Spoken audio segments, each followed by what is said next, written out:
Muli na namang nadagdagan ang sundalo ng ating Panginoong Diyos.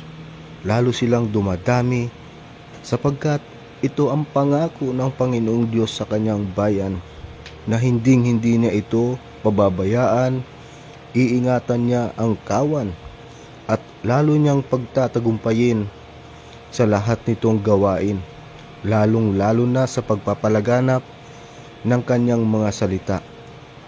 Kaya naman, nagtitindig siya ng mga lalaki upang manguna sa kanyang bayan at patuloy na maparami ang bilang ng mga maliligtas pagdating ng araw ng paghukom.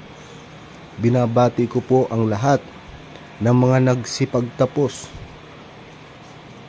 sa araw ng kanilang pagtatapos ay malaking biyaya ang naidulot nito sa bawat isa sa atin, sapagkat bago sila nagtapos ay nakarami sila ng bunga upang madala sa kawan at maligtas pagdating ng araw ng paghukom.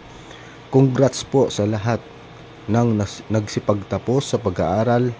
Mga kapatid, saan man kayo madestino, ingatan kayo ng Panginoong Diyos.